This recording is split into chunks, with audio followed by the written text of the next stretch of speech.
Takehitsu Gaming. This is Takehitsu, and we are going to start today a Let's Play series for Stellaris.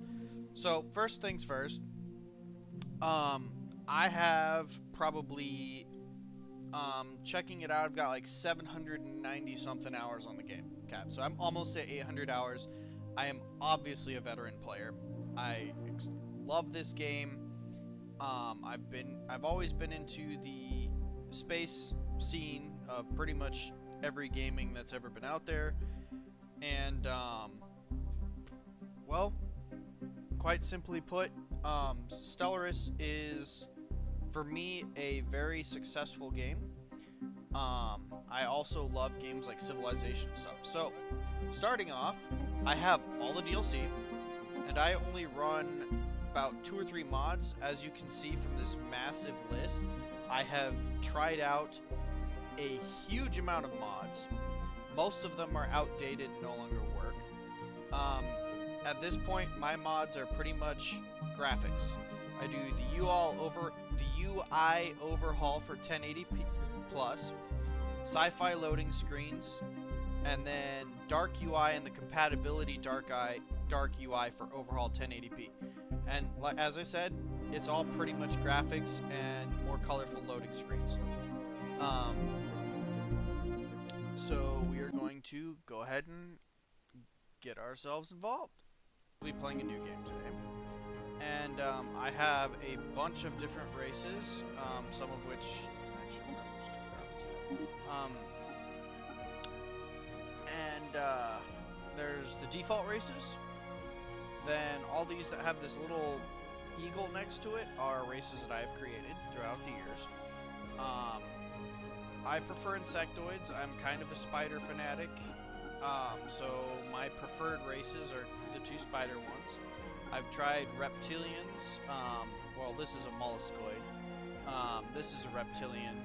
I've done mammals. I've done the machine race. I have pretty much tried most of everything out there. The races themselves don't have a whole lot of differentiation other than appearance.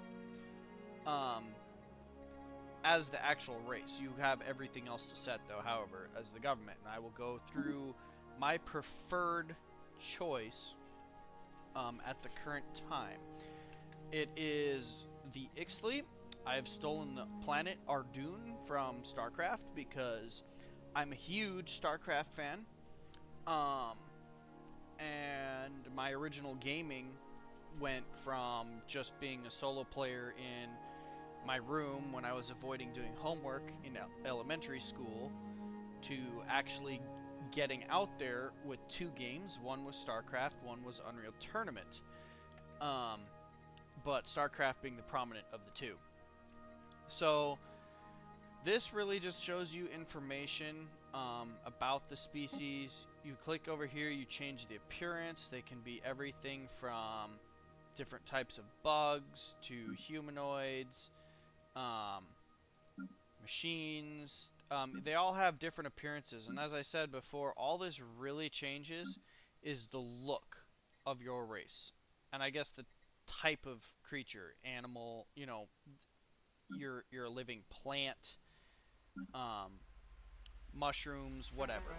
But regardless, I choose this spider because I already have the other spider. This one's a little bit different. This is like a half reptile, half spider looking thing. So I choose this one for this specific race because I don't like mixing the 2 up. And I have the eagle turned on all my races, so my other races will show up as AI. And it'd get really confusing if you have 2 identical empires that are against each other. So there's a species name, and you choose. This is basically different points where the hive will be referenced. It is the Ardoon hive specifically, but the plural and the adjective is essentially just Ardoon. There's not much difference from this specific race. Some of the other ones have gotten much more complicated. I choose Arthropod 3 because it pretty much puts swarm in front of everything. And the concept of this race is that they're swarms, and they eat everything. They eat everything else in the universe. So, you know, swarm. I usually go in and actually modify it myself later on. So this race is controlled by one Overmind. So I selected the trait for Hive-minded. And if you want to see how this looks, I can deselect everything here. So Hive-mind is actually kind of chosen at a different point. But you start with 2 trait points and use 6 trait picks, but Hive-mind counts as 1. Okay, so I like my military to be decent, but minerals. Increasing my mineral percentage is everything to me. So I'm going to put it at very strong, which gives me 10% minerals and 40% army damage. For most of the game, the army damage won't matter until we start going to war. Then, because it puts me at -1 point, like I can't go on with -1 point. So I'm going to choose one of these red ones. Everyone in the universe is already going to hate me. So what's the big deal with making it so that I'm ugly? Okay? Everyone looks at you as ugly now. Congratulations. Not a big deal. There's multiple solar systems to start with. You can start with trinary, binaries, Sol, Deneb. Sol and Deneb are the 2 generic ones. Sol being our star system, obviously, and Deneb being another one. I just leave it random. Every game I play, it'll change which planet I start with. Woohooey. Or which, not planet, but what the solar system looks like. There's different city types. I pretty much stick true with arthropods. This is when you click Gestalt consciousness. This is what gives you Hive mind, and there's only 2 types of Gestalted consciousnesses. Ugh, that's hard to say. Gestalted consciousness. Hive mind, which is obviously more plant or organic based, and then there's the machine intelligence, which is machines. You could essentially say that the Geth is a form of Hive mind, okay? Where multiple of them together make a super mind, but without that super mind, they're all pretty much dumb. And so then you get other things like civics, okay? My first civic is usually extra core sector systems. This gives you the ability to micromanage the growth of more planets, okay? By 2 systems. It counts it by system. So you could have one system that has only 1 colonizable planet and it'll count as 1. Or you can have a system that has 6 colonizable planets and it counts as 1 system. So, location, location, location. I do Devouring Swarm because that completely changes the game out. They devour everyone. They don't talk to their food other than to say, hey, look, your food. And that's pretty much it. The Devouring Swarm also changes the entire economics system. Changes what your research focuses on. It's makes the game far more challenging. The robots have a similar one. If I'm not a Devouring Swarm, everybody doesn't hate me. But as a Devouring Swarm, it's you against the entire universe. Okay. Advisor voice is just the voice that people tell you, hey, look, you finished your research. So on and so forth. I don't know where I came up with the name Ixthlii, but I came up with it. Yeah. Change your flag. So there's a bunch of different little like symbols that you can choose. There's different graphics. Now keep in mind these graphics right here will change what your borders look like on the actual solar system. There's primary, secondary colors. I go with this, which kind of looks like a web or claws, like claw marks crossing, or like, you know, like Wolverine claws. Like there's one of Wolverine's claw hands, and he's crossing them, and yeah. No, it's more designed for the web. And then just basic colors in the background. I mean, I could do all these other designs, but I don't find them as nice. Like this is like solid. It has a decent appearance to me. I don't know, you can call me plain if you want. And then a bunch of different ship types. I stick with arthropod. I'm sticking true to the name of the game. And then you choose your ruler. Now, as a solo Hive mind, you're genderless. Okay. The name Garakon refers to way back when I, like many others, was textually role-playing on the internet. Not a big deal. Like I said, it honestly doesn't matter what you put here. It's the same. Hive. Then you change their actual appearance. Mine being pretty much a bug with highlights. Doesn't have a whole lot of appearance colors. You change your room, which changes the background of what is seen. I like to see the skull. You eat things, you take trophies. Congratulations. You now have the hive-minded Ardoon Hive bug monstrosities. Okay. So as for the game itself, there are a bunch of different sizes. I prefer huge. I'm a ridiculous, crazy person. There are different types. I've played on all of them except for Ring. So I'm going to play Ring.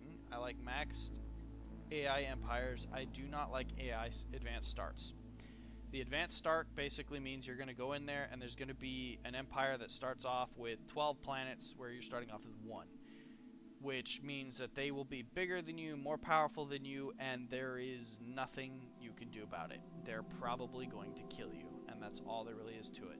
I like to turn up the crisis strength, because as I've said before, I'm crazy, but I also have turned back the crisis starting age. So for most games, the mid-game starting is, I think, about... Actually, did this reset it? Reset to default. No, it did not. Okay, I usually set this to 2350 and 2500. But at the same time, as you see the crisis strength went down, I turn it way up. I like the ridiculously difficult game. I like having a ton of AI to deal with. I like the Fallen Empires. I pretty much like most of everything. But I changed some of the difficulties. I'm not an ensign. I'm not a captain. Well, I've been playing mostly at captain, so I shouldn't say I'm not a captain. I'm going to try Commodore, give myself a harder challenge. I'm going to try Ring. I've never played Ring before, but I have a feeling it's like a big asteroid belt of stars instead of some of the other stuff. I turn on Iron Man mode, which changes the difficulty quite a bit. Look at all this. Okay, looks good. So, Iron Man mode. Without it turned on, you cannot gain achievements. 90% of the mods out there will disable Iron Man mode. In some way, they affect the game, making it easier or harder, and that changes its ability to make achievements. The other thing that makes Iron Man mode really difficult is the inability to save the game. The only time it saves is when you log off the game. So, in that aspect, whatever happens, happens. It's realistic, I guess, would be the easiest way to say it. Because your life goes on, regardless of what faults, mistakes, or whatnot happen. Well, guess what?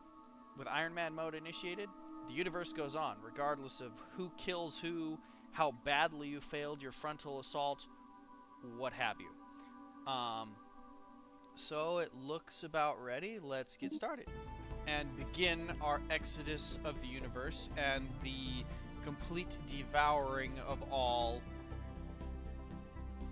Yeah, that about explains it. So, the great hunger drove us forwards, even before the mind was capable of processing complex thoughts.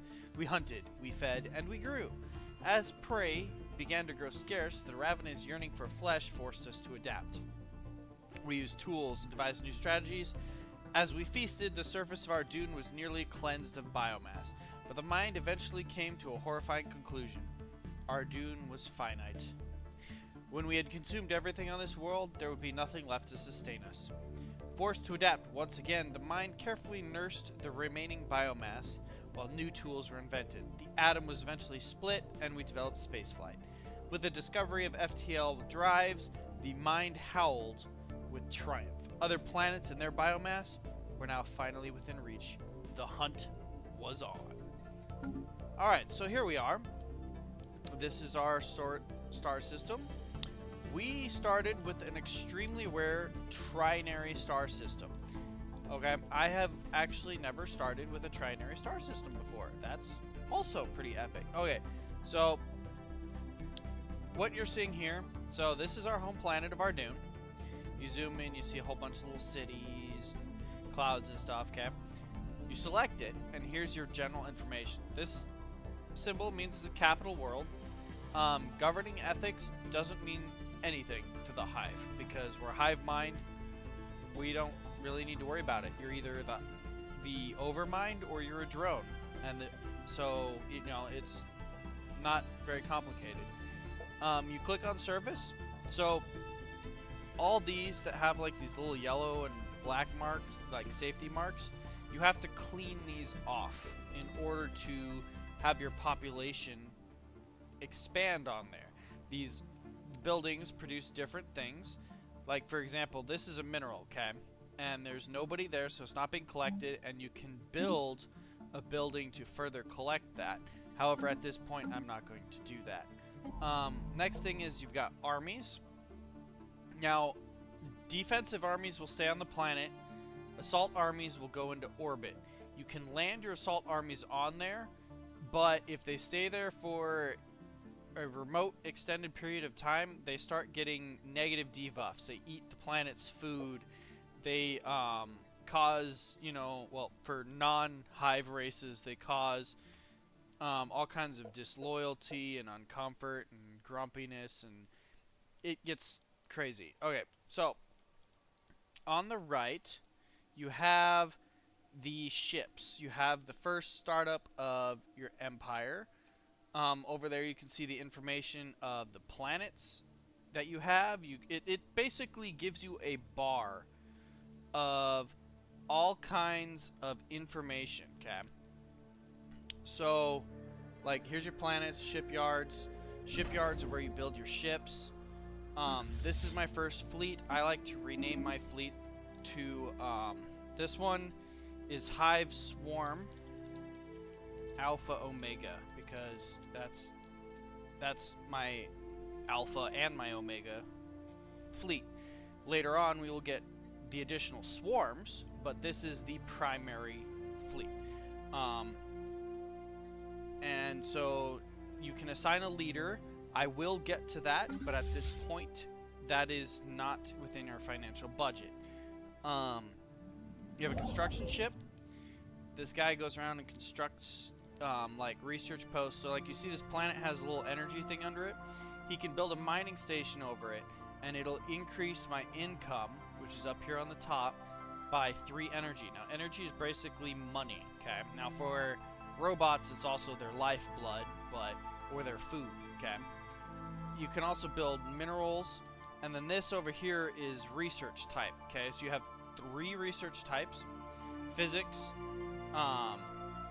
biology, and engineering.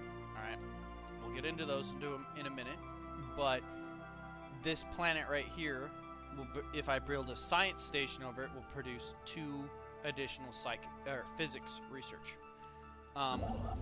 For the beginning, I'm going to build the mining station one, and I will also build the energy one, and I will not worry about that right now, the science yet, okay? There's also a science ship, and it has a scientist in it, and his first mission, so you're going to push M, and that goes to your overworld map. So here we see our solar system, and all 1,000 stars inside of it. It is a big, massive ring. That was what we set it to be. That's different. I'm not really sure exactly. I've never played one of these before, so I'm not sure exactly how this will play out. The armed ones, you can have kind of like choke points and set up like a territorial strategy, but for now, we can't. So this is a choke point right here, and there's a few other ones. So first things first, you're going to right-click and you're going to survey the system. A lot of people do explore, but to me that's pointless. You explore it and survey it as you go. You can shift and tell them to do multiple systems, but if you survey a system, you can build a little outpost on it, and it'll extend your territory, and then you can build new planet, or colonize new planets, build the workstations. Pretty straightforward. So up here, these 3 icons tell me that I am not researching anything on this. Another thing to note is if you click this little down button, you get a whole bunch of different menus. The government is over here. F1, F2 is your contact, so I have contact with nobody else. Your situations log, you'll see what this is all about later. And then your technology, okay? So, in your technology, a few things are necessary. You need a leader, a scientific leader who leads all your projects and your research in that field, being physics, society, or biology, and engineering, okay? So, by default, you start with one of each, okay? Then you're going to select your research. So when you do that, you come over here and you see which ones they are. So this one increases your maximum energy capacity by 10,000. That should put me at 15,000. Right now, that's not something I really need to worry about, but it gives me the power plant too. This exact second, that's not important, but it will be. The fusion reactor is a piece for my ship. Make my ships generate more energy, which is required to put down higher level weapons and other things. And, you know, all these are pretty important. The physics lab upgrades allows you to do on your planetary screen, upgrade a science lab into a physics lab, which will focus it on physics, okay? Now, it'll still generate the other science points. So when you build a science lab, it gives you +1 or 2 of each science, right? It'll still generate those, but it'll start focusing on just physics. So as it builds up bigger, it'll produce 9 physics and 1 society, 1 engineering.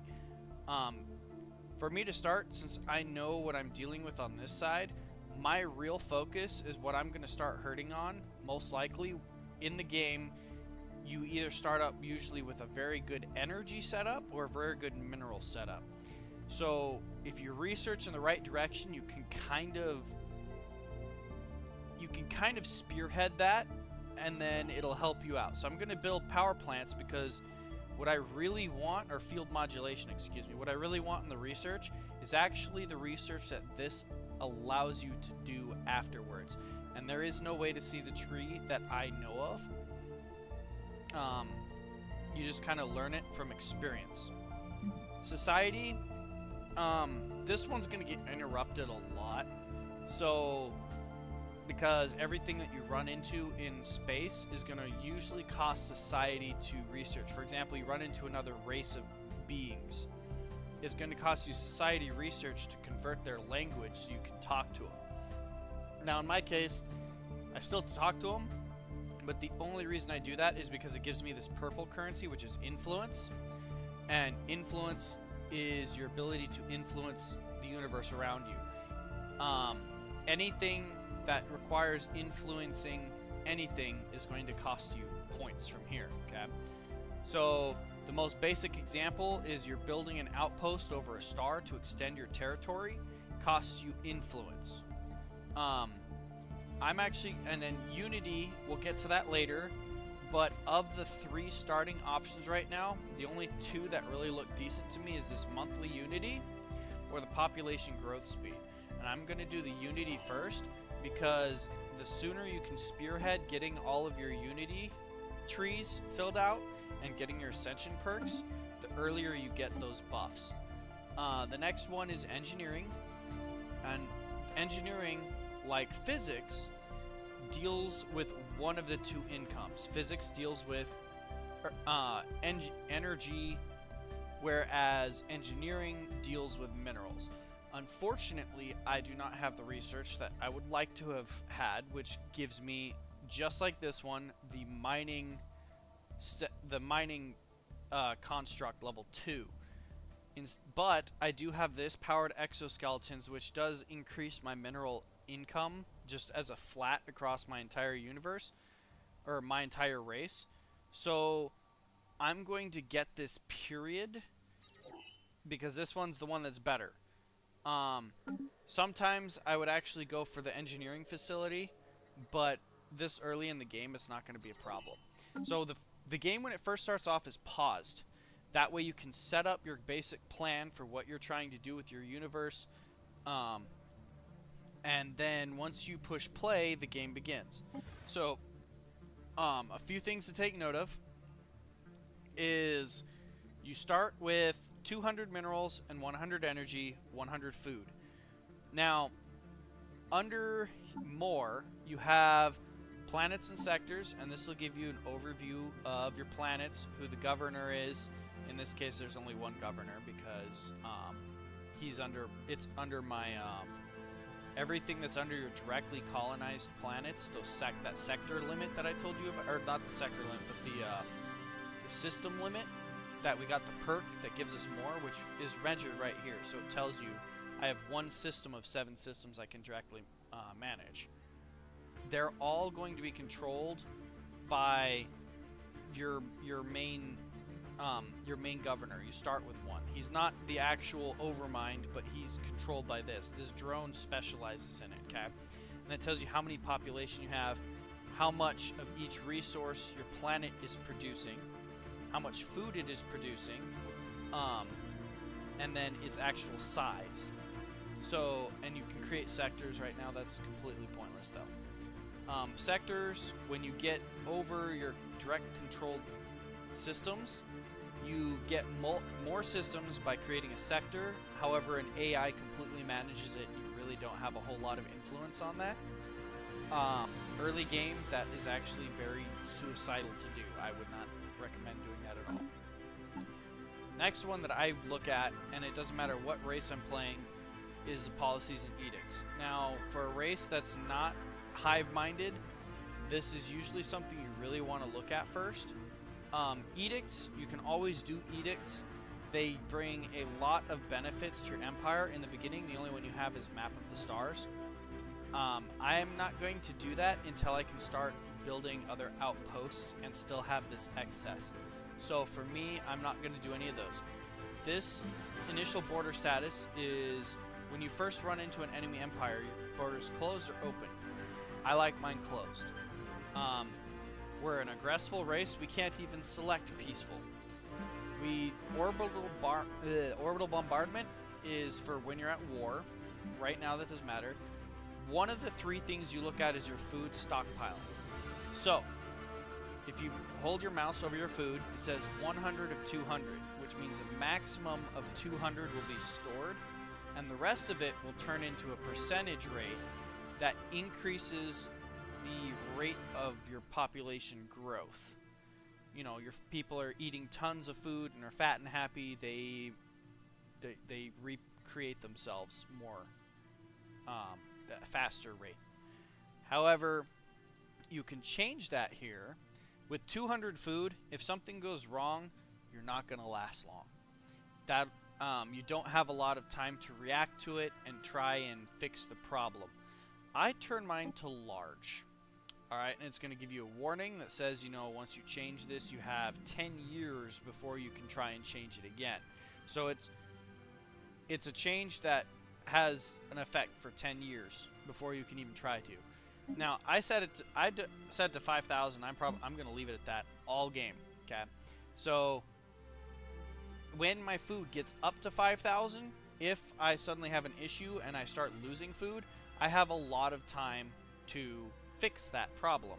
If you lose all your food, your people start dying, and when your people stop dying, you lose everything. Your people produce your energy, your people produce your minerals, they produce everything. Without your people, you don't exist. So it can be quite ridiculous. And then your war philosophy, and I don't have a choice, unrestricted, because we're a devouring horde, but some people change that.